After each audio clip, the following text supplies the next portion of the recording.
Damos gracias al Señor en esta mañana por sus bondades, sus misericordias que Él ha tenido durante esta semana ya transcurrida y hoy día, sin duda, juntándonos en estos últimos tiempos.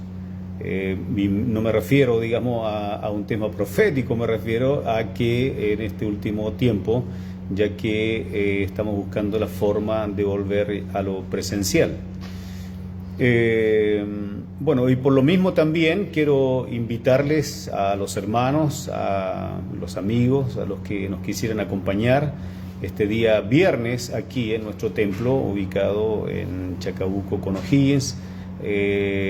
Tendremos un encuentro de oración del Consejo de Pastores de acá de Angol. Van a venir, no sé cuántos, pero hay capacidad como para poder recibir a los hermanos y tener ese tiempo de oración. Eso va a ser este viernes 20 de agosto a las 19:30 horas. Creo que vamos a estar comenzando a las 7 de la tarde, vamos a estar abriendo el templo para comenzar a la hora y poder aprovechar el tiempo que Dios nos dé en ese momento. Así que entonces aquí el próximo viernes a las 19:30 horas en un culto presencial entonces por el Consejo de Pastores. Quiero llevarles en esta hora, en esta mañana, pensando también en las muchas cosas que hay que hacer todavía durante este día, y quiero llevarles al libro de Habacuc. Curiosamente esta semana me he tocado varias veces en diferentes situaciones, escenarios con el libro de Habacuc, y quiero hablar acerca de la fe que permanece, y Habacuc 2:4 dice algo que lo hemos leído en muchas oportunidades, ¿no es cierto? Y hemos pensado en ella también. En Habacuc 2:4 dice: he aquí que aquel cuya alma no es recta se enorgullece, mas el justo por su fe vivirá, o más el justo vivirá por fe. Tomé este pasaje del libro de Habacuc pensando en uno de los temas hoy día que se está dando, quizás con un fuerte énfasis en el sentido negativo para nosotros, pero enfocarlo en la Escritura y darnos cuenta en qué posición estamos nosotros como cristianos frente a esta ola de persecuciones, de hostigamiento, de rechazo que está viviendo el cristianismo en nuestro tiempo. No es que antes no se haya vivido, pero lo hemos estado viendo en este tiempo en diferentes contextos, ¿verdad? Y más aún hoy día a través de los medios de comunicación se hace más patente, se hace más cercano, porque vemos situaciones distintas de un lugar a otro,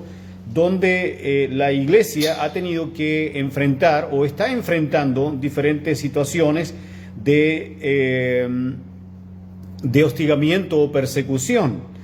Hay un desafiante y abierto clima de odio en contra de la iglesia cristiana.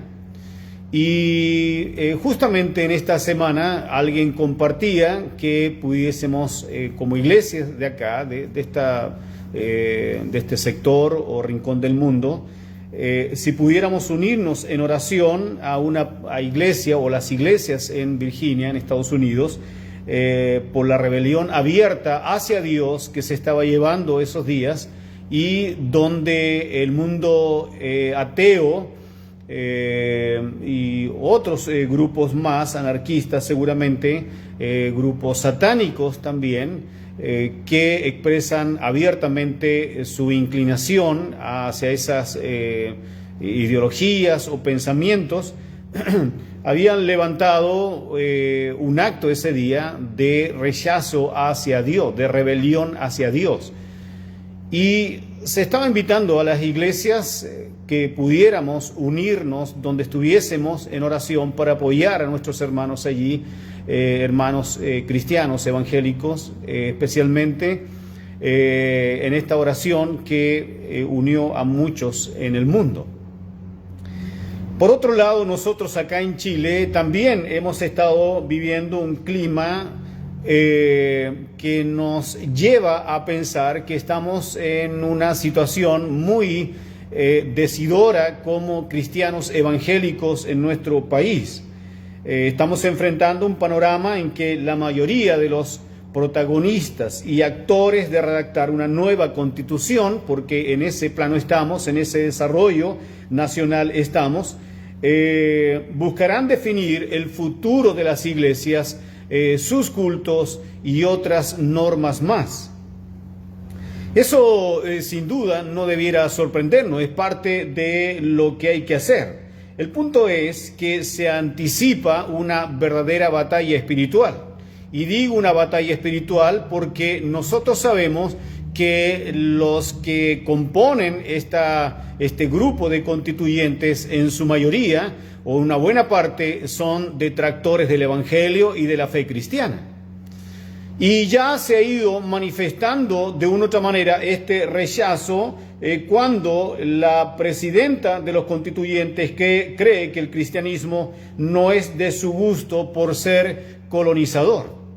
Y de este pensamiento o de esta postura que ella tiene, llevó así, por las facultades seguramente que tiene, a que no sea incluida la bandera cristiana dentro de todas las otras que estaban allí y que no representan ni siquiera a una parte importante de la población, sino a minorías ideológicas y anarquistas, y sin embargo sí sus banderas de lucha están allí, no a la iglesia evangélica, que por muchos años, cientos de años, ha sido un aporte a este país, un aporte en el desarrollo, en la educación, en el crecimiento a nuestra patria. Y sin embargo, hoy día tenemos el desconocimiento de una presidenta que es contraria al Evangelio o porque simplemente no somos de su gusto. Entonces, obviamente que esto marcó un revuelo nacional de los evangélicos, donde de una u otra manera hemos mostrado nuestro rechazo a esta decisión. No nos va a afectar mayormente, no nos va a afectar en cuanto a nuestra predicación, no nos va a afectar en cuanto al mensaje de Cristo, pero de una u otra manera nos lleva a pensar que estamos en un clima tan decidor, tan de lucha espiritual, me refiero, a que la iglesia necesita unirse cada día más en oración, en búsqueda de Dios, para enfrentar todas las dificultades que tenemos que enfrentar como iglesia en este país, en las situaciones futuras hacia la iglesia cristiana. Bueno, aquí la Constitución no es solamente que va a definir ciertas cosas con respecto a la iglesia evangélica, sino al cristianismo y otras ideas más, otros grupos religiosos más que están incluidos en esta ley de culto, que es lo que se va a definir en su momento. Esto que ha causado rechazo para muchos me llama la atención porque uno lee una y otra opinión con respecto a esto, pero me llamó mucho la atención que para un buen sector de los cristianos evangélicos, me refiero, mayormente, les ha causado temor. Les ha causado temor. ¿Por qué? ¿Por qué ha causado temor? Porque prevén un futuro no muy favorable hacia nuestras iglesias y nuestra forma de proclamar el Evangelio. Sin duda que esto no nos va a quitar el derecho a creer, de ninguna manera, de ninguna forma, o el derecho a reunirnos. Sin duda, lo vamos a seguir haciendo, pero seguramente no será fácil definir el punto de lo que conlleva a lo que es libertad de culto en nuestra sociedad chilena. Y esto mismo me llevó a pensar y a buscar dónde encontrar respuesta a estas reacciones que ha tenido especialmente el pueblo evangélico y donde muchos lo hemos tomado como un desafío a orar más, a unirnos más y a fortalecernos más como iglesia para proclamar el Evangelio. Pero también hay otros que ya sienten el temor. Está el temor apoderándose de sus pensamientos, el temor apoderándose de su fe, y de lo que les ha costado creer, y hoy día quizás están cuestionando si están en el grupo correcto o no, porque todo esto de una u otra manera nos desafía. Entonces, aquí nos encontramos, hermanos, en el verdadero evangelio, el evangelio que es por la fe. El evangelio que es por la fe, o el evangelio que se vive por la fe. Todo lo que creemos con respecto a nuestra fe en Cristo, todo lo que conlleva el reunirnos, el que conlleva a orar o a buscarnos a alguna actividad que podamos tener de aliento del uno al otro, es mediante la fe que tenemos en Cristo. No nos juntamos simplemente porque queremos compartir, sino porque nos une la fe en Jesucristo, nos mueve la fe en Jesucristo. Entonces, sin duda, este es un punto importante que podemos mirarlo en esta hora y podemos también analizarlo y darnos respuesta y animarnos también a través de la palabra de Dios. ¿Sabe? Es interesante que lo que dice Habacuc con respecto a más el justo por su fe vivirá, lo encontramos en Romanos 1:17. Lo encontramos en Gálatas 3:11 y en Hebreos 10:38. Allí encontramos nosotros cómo la Escritura va poniendo un énfasis a que no nos olvidemos de vivir por la fe. No nos olvidemos de vivir por la fe. Que no pongamos nuestra confianza en las leyes. No pongamos nuestra confianza en una nueva constitución o en los constituyentes que nos palmeen la espalda o nos favorezcan de una o de otra manera, sino que pongamos la fe en el Dios vivo, en el Dios que nos ha ayudado, que nos ha guiado y nos ha acompañado hasta el día de hoy en lo que nosotros creemos en la palabra de Dios, el que ha alimentado nuestra fe, el que ha fortalecido nuestra fe. En Él debemos colocar exclusivamente nuestra confianza, y no en leyes, y no en constituciones, no en frases, no en personas. No, de ninguna forma. Sin duda queremos vivir la libertad en el Evangelio. Claro que sí. Pero no podemos poner nuestra confianza en ellos. Históricamente, amados hermanos, históricamente hemos estado rodeados de enemigos y perseguidores. Pero siempre la Iglesia de Cristo ha salido victoriosa hasta el día de hoy en todo. Siempre. No le ha sido fácil a la Iglesia de Dios hacerse camino con respecto a la fe en Cristo, a la fe en la palabra de Dios. Habacuc se encontraba en un escenario exactamente igual al de nosotros. Quizás diferente en el contexto histórico, en las situaciones que podían darse como detalles que no estamos viviendo nosotros hoy, pero estaba viviendo un conflicto interno muy similar al conflicto que están viviendo muchos cristianos hoy día en la incertidumbre y en la inseguridad. En el capítulo 1 de Habacuc, versículos 6 al 9 dice: porque aquí yo levanto a los caldeos, nación cruel y presurosa, que camina por la anchura de la tierra para poseer las moradas ajenas. Formidable es y terrible. De ella misma procede su justicia y su dignidad. O sea, ellos son su propia justicia. Sus caballos serán más ligeros que leopardo y más feroces que lobos nocturnos, y sus jinetes se multiplicarán.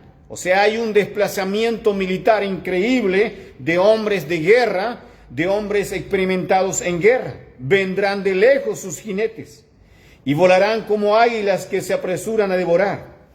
Toda ella vendrá a la presa. El terror va delante de ella y recogerá cautivos como arena. O sea, es un imperio o es una nación conquistadora que va a arrasar con todo a su camino y lleva un objetivo en esta oportunidad: ir a la nación de Israel o Judá, donde Habacuc estaba profetizando. Los caldeos eran crueles, eso dice la Escritura, eran crueles, eran codiciosos y por esencia idólatras. Y fueron los elementos escogidos de Dios para el castigo hacia el pecado de Israel. Pecados que Israel estaba hoy día practicando, pecados que estaba viviendo. Se olvidaron de Dios.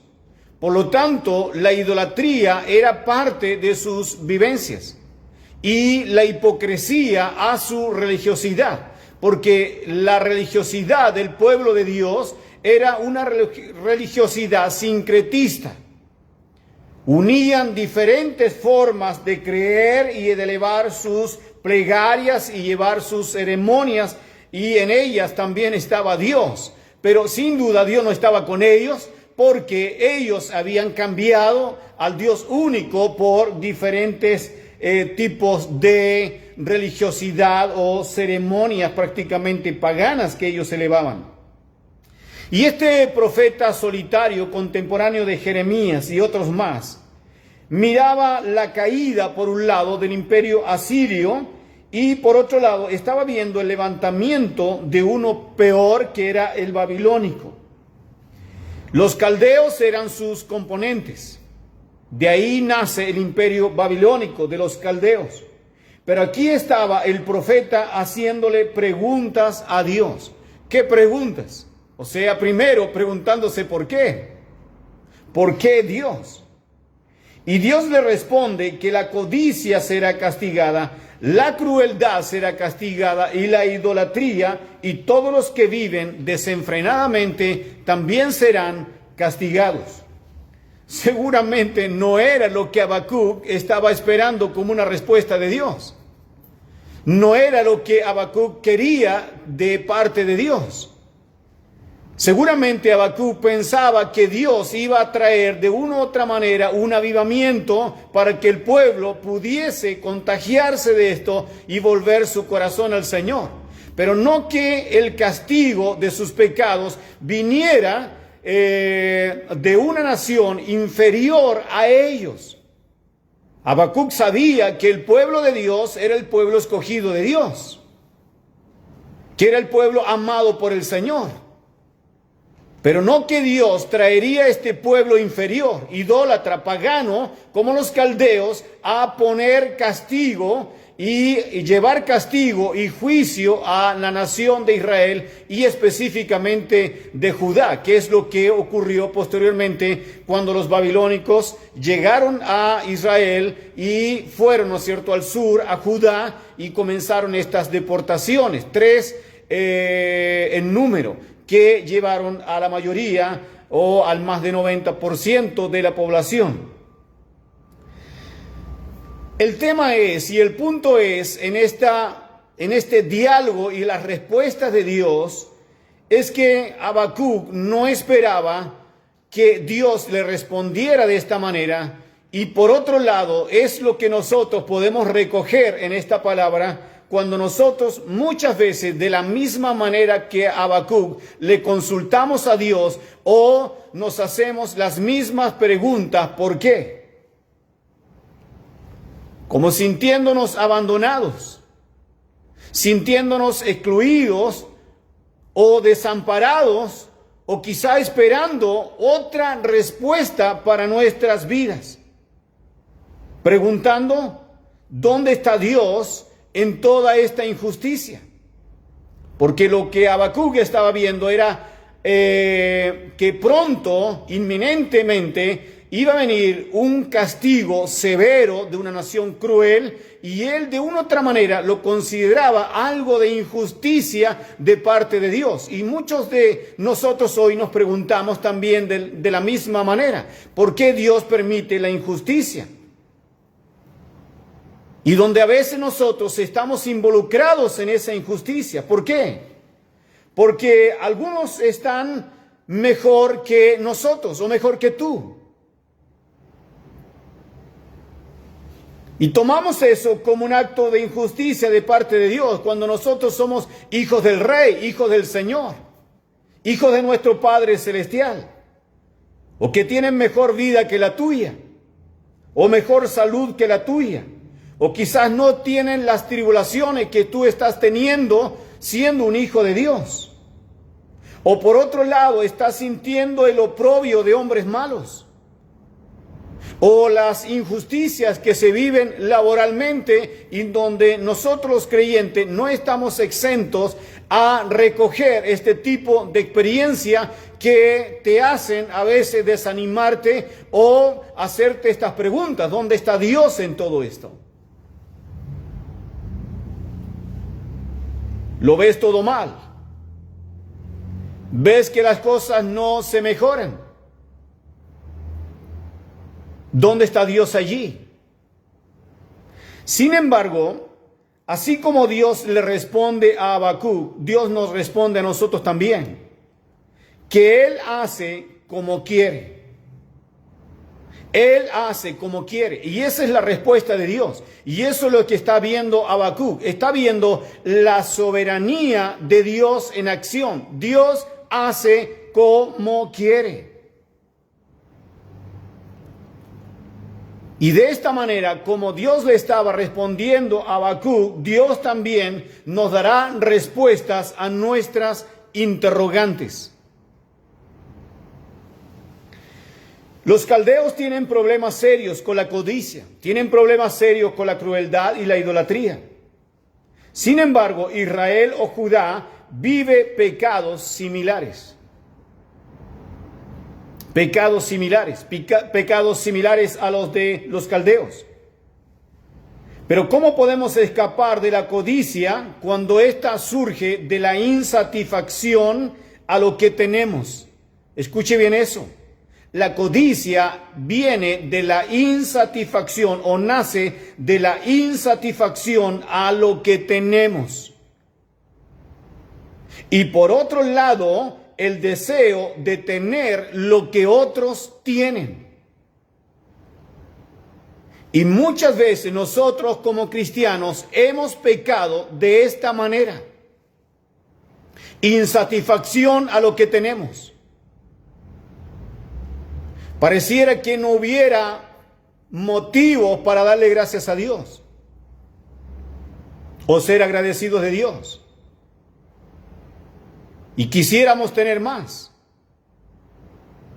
Y ese es el mismo problema que lo vemos en el libro de los Salmos, cuando el salmista le pregunta a Dios por qué surgen los malos. ¿Por qué los malos los veo que están mejor que yo?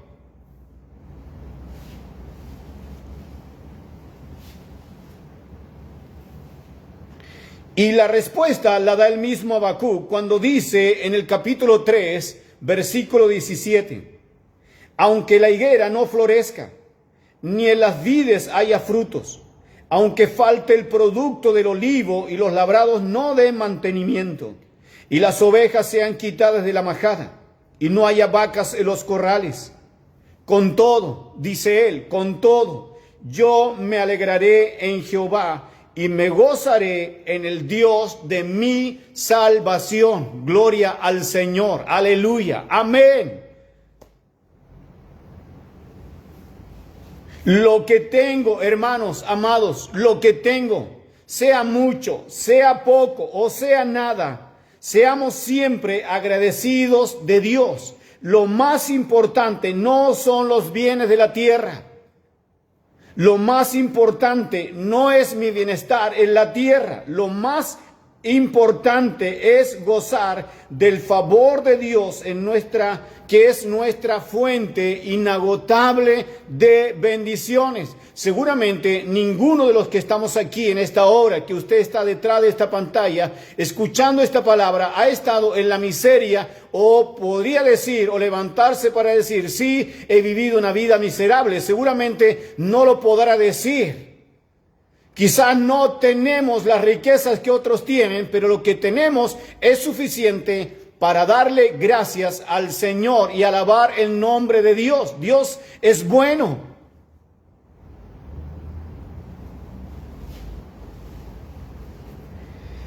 La crueldad también será castigada. Nadie que haya cometido pecados crueles quedará sin castigo.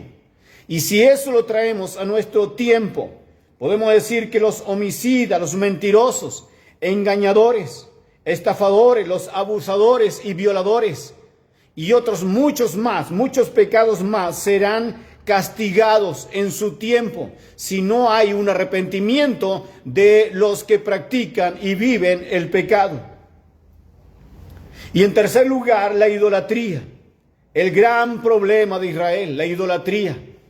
La idolatría no es solamente que ellos veneraban a otros dioses, sino lo que contenía la idolatría. Y la idolatría contenía ceremonias o actos licenciosos, vejatorios prácticamente, actos sexuales y otras conductas más que se daban dentro de lo que es la idolatría. Este era el gran problema de Israel. Nosotros hoy día tenemos un problema también de idolatría. Quizás no el mismo, pero ¿qué es lo que es la idolatría? Y la idolatría, estimados hermanos, es que nosotros cambiamos al único Dios en nuestras vidas por otras personas o por otras cosas, por otros placeres, y Dios no está ocupando el lugar que le corresponde, que es el primer lugar en nuestras vidas. O sea, quiere decir que si Dios no está ocupando el primer lugar en nuestras vidas y lo está ocupando otro u otra, entonces es idolatría y estamos en el pecado de la idolatría. Dios busca el primer lugar. Dios quiere el primer lugar. Quiere que le demos el primer lugar. Gloria al Señor. Y la idolatría, sin duda, va a traer sus consecuencias. Amados hermanos, la fe es nuestro fundamento. Los ejemplos en la Biblia están dados para que nos tomemos de estas vivencias y confiemos en el Dios vivo, confiemos en Él. Abraham, cuando Dios le ordena sacrificar a su hijo Isaac, Abraham nunca dejó de confiar, de tener fe en Dios, que Dios le proveería de cordero para el sacrificio y holocausto que Dios le mandó hacer. Cuando Job perdió todo lo que tenía, hijos, bienes, sin embargo, jamás dejó de tener fe en Dios. Nunca dejó de confiar en Dios. Cuando Habacuc termina de escuchar la respuesta de Dios, le infunde, dice la Escritura, le infunde un temor en sus entrañas. Un temor aquí adentro, desgarrador en sus entrañas. Por la simple razón de que Dios es el soberano. Dios es el soberano y actuará conforme a su soberanía y dominio de las situaciones que muchas veces no vamos a entender y que vamos a vivir. Pero Dios tiene sus propios planes y los cumplirá como Él quiere para mostrar su justicia y su perfecta voluntad. Gloria al Señor. ¿Qué es lo que nosotros debemos hacer? Es dejarnos llevar por Dios. aunque no entendamos lo que Dios está haciendo, pero dejarnos llevar por Dios, porque lo que Dios está haciendo es lo perfecto. Aunque nosotros encontremos que esto no tiene sentido, para Dios sí tiene sentido. Y Dios va a cumplir sus propósitos y nos va a dar respuesta a sus propósitos y lo vamos a entender. Concluyo con esto, amados hermanos. Habacuc terminó diciendo estas palabras en los últimos versículos. El Señor es mi fortaleza. El Señor es mi fortaleza. Las circunstancias no pueden opacar nuestra fe en Dios. La fe en Dios supera cualquier circunstancia. Oramos al Señor. Padre, te damos gracias en esta hora. Bendecimos tu nombre. Permítenos, Señor, aferrarnos a la fe que nos ha traído tantos beneficios, y el beneficio que está por sobre todos los beneficios y bendiciones tuyas es la salvación misma.